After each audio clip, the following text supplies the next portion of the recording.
আসসালামু আলাইকুম। সবাই কেমন আছেন? আশা করছি সবাই ভালো আছেন। আমরাও আল্লাহর রহমতে ভালো আছি। এটা হচ্ছে কি চিনতে পারছেন আপনারা? বলেন তো কি?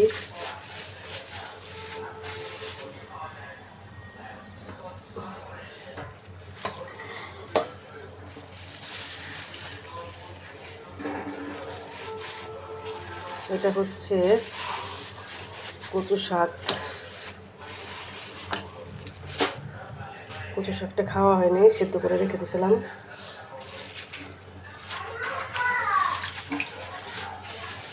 আজকে কচু শাক রান্না করব, পাবদা মাছ রান্না করব, ডাল চচ্চড়ি করব। এটা একটু গলুক, যেহেতু পানিতে একটু দিয়ে রাখছিলাম পলির উপরে, এখন পলিটা খুলে দিলাম। কার কার কাছে কচু শাক খাইতে ভালো লাগে? আমার কাছে তো খুব ভালো লাগে কচু শাক খাইতে। ইলিশ মাছের মাথা হলে তো আরও ভালো। আমার আজকে ইলিশ মাছ নাই, একটা ছিল, তা খাওয়া হয়ে গেছে। মনে ছিল না যে কচু শাক আছে ফ্রিজে। আজকে ফ্রিজ ফাঁকা করতে যেয়ে দেখি কচু শাকের প্যাকেট। বাড়ির থেকে আনা এই কচু শাক। আর পাবদা মাছগুলো অনেক বড়। এগুলো আজকেও আলু বেগুন দিয়ে আমি রান্না করব। আমার আলু বেগুন দিয়ে খেতে অনেক ভালো লাগে। রান্না হচ্ছে একটা আর্ট। আপনি যত মনোযোগ দিয়ে রান্না করবেন, রান্নার স্বাদটা দ্বিগুণ বেড়ে যায়। এই যে মুগের ডাল, মুসুরির ডাল দিয়ে টমেটো দিয়ে চচ্চড়ি করতেছি।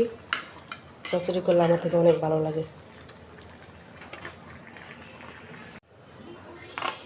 ডালটা বাগান দিয়ে দেবো এখন। শুকনো মরিচ দিয়ে দিচ্ছি, রসুন,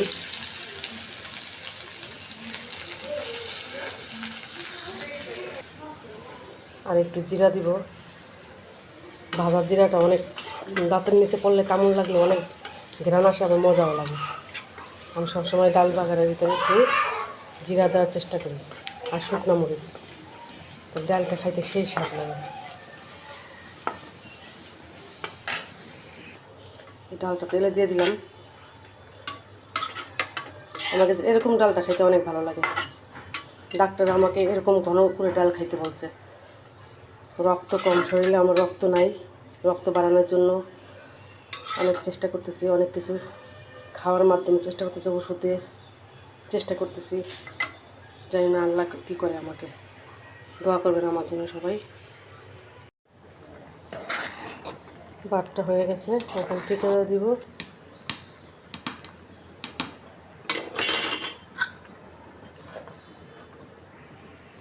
বাট ঠিকে দিয়ে দিলাম। এখন এই যে মাছটা ভেজে নেব, ভালোভাবে ধুয়ে মশলা দিয়ে মাখিয়ে রাখছি, এখন ভেজে নেব।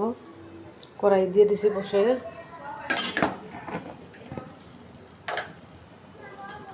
ডাল তেলে দিয়েছিলাম, রসুন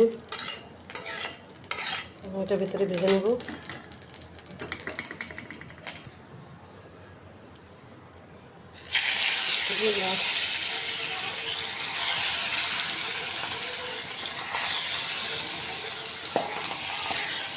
পাবদা মাছ দিতে ভয় লাগে, ফোটে খালি।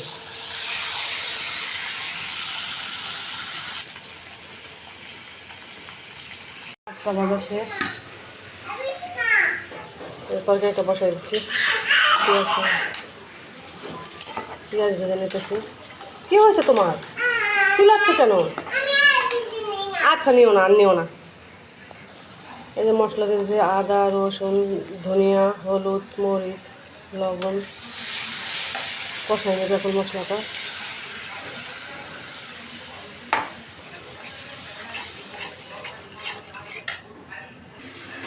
দুইটা আলু কেটে নিয়েছি, আর বেগুন কেটে নিয়েছি। বেগুন দিয়ে আলু পাবদা মাছ রান্না করলে আমার কাছে অনেক ভালো লাগে, অনেক। মশলাটা কষানো হইতেছে। আগে আলু কাটা দিয়ে কষাই নেবো ভালোভাবে, তারপরে বেগুন দিয়ে দেবো, কারণ বেগুন তো নরম জিনিস। বেগুন দিয়ে দেবো।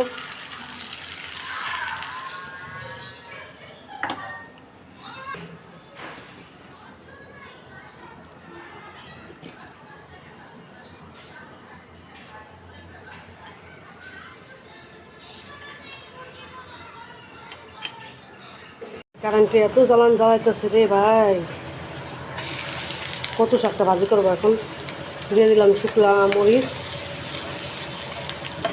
তারপর দিলাম রসুন, তারপর দিয়ে দেবো পেঁয়াজ, আলাম রসুন দেবো কয়েকটা, কারণ কচু শাকে যত রসুন দিবেন তত খাইতে মজা।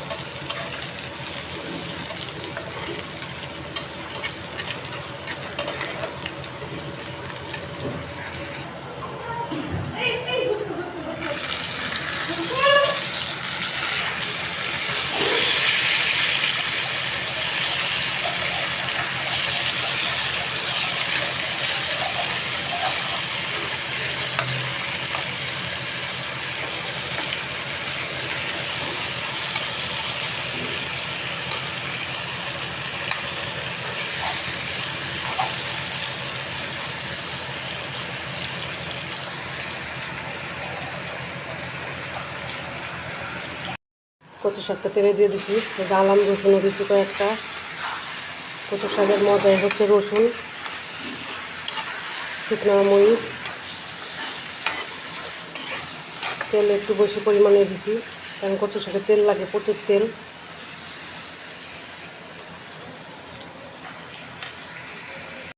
এই যে রসুনগুলো একটু ভেঙে দিলাম ডাল ঘুটনি দিয়ে,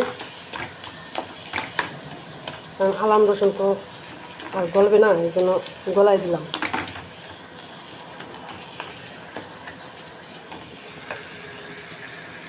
কে কে পছন্দ করেন কচু শাক ভাজি। এই যে কচু শাকটা হয়ে গেছে, নামাই ফেললাম। আজকে রান্না করা শেষ আমার। রান্নাঘর থেকে বিদায় আজকে। কচু শাক ভাজি, এই যে পাবদা মাছ, তারপর এই যে ডাল চচ্চড়ি, এই রান্না করা ছিল আজকে আমার। ভাতটা সেকাতে দিয়েছি, ভাতটা সেকা হইতেছে। তারপরে এখন ধোয়া মোছা করবো, ধোয়া মোছা করে চলে যাব গোসলে, কারণ কারেন্ট ছিল না তো, এতক্ষণ পানি ছিল না, এখন পানি আসতেছে। ধোয়া মোছা করে চলে যাব গোসলে। 1 মাস পরে যে রমজান মাসে ধোয়া হয়েছে, আর ধোয়া হয় নাই। এগুলা ধুইতে গেলে এই যে এগুলা যে খুলে যায়, এই জন্যই মানে বিরক্ত লাগে। এই যে খুলে গেছে, এগুলো ভরতে ভরতে যান শেষ হয়ে যায়, 2 নখ ব্যথা হয়ে যায়। এই যে এগুলো খুলেই নেই, তারপর কষ্ট হয় দেখে এই জন্য খুলি না। যে কটা ইচ্ছা করে খোলে ওই কটা খোলে, তারপর লাগাই নেই।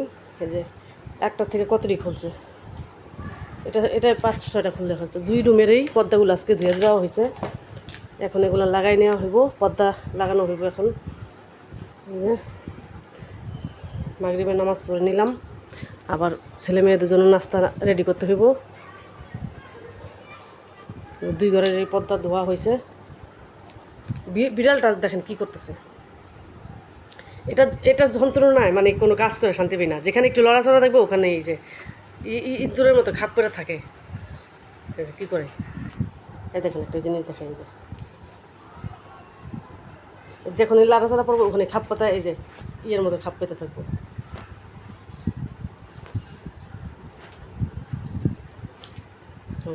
হ্যাঁ, কী করে আয়াতকে দেখে, তোমাকে দেখে। তুমি নামাজ পড়েছো? চুল তো বের হয়ে গেছে মা, নামাজ পড়েছো? মেয়েও নামাজ পড়া শিখে গেছে আমাদের সাথে।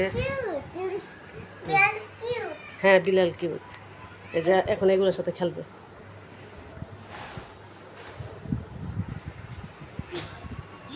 বাপাই গেছে।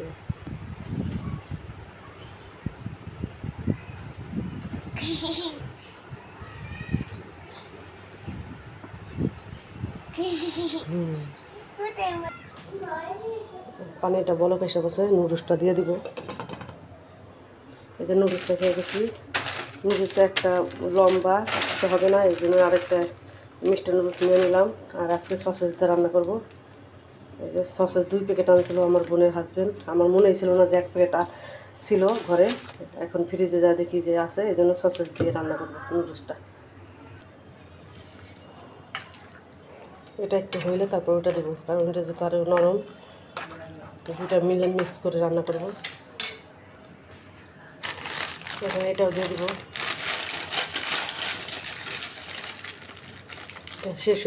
সেদ্ধ হইতে হইতে আমি সসেসগুলো কেটে নিই। 4 পিস নিলাম, আর এগুলো রেখে দিই। এগুলো আবার রান্না করলে আবার দেওয়া যাবে। সসেস আর টমেটো কেটে নিয়েছি, ডিম নিয়েছি একটা। সসেসগুলো আগে ভাজতেছি, ভাজে উঠাই নিব, তারপর ডিমটা দিয়ে দেবো।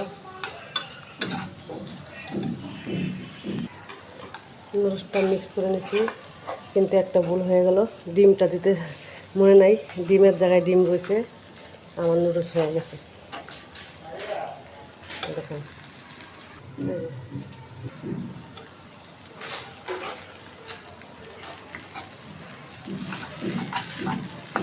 হয়ে গেছে। আজকে সসেস দিয়ে খাই, ডিম ছাড়া। আমি তো তেমন একটা নুডলস খাই না, পছন্দ করি না, ছেলে মেয়েরা পছন্দ করে।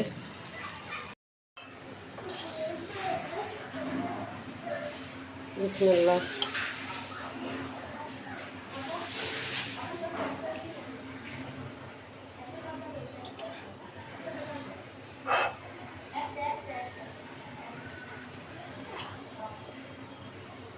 আমার ছেলে নুডলস হলে আর ভাতও খায় না,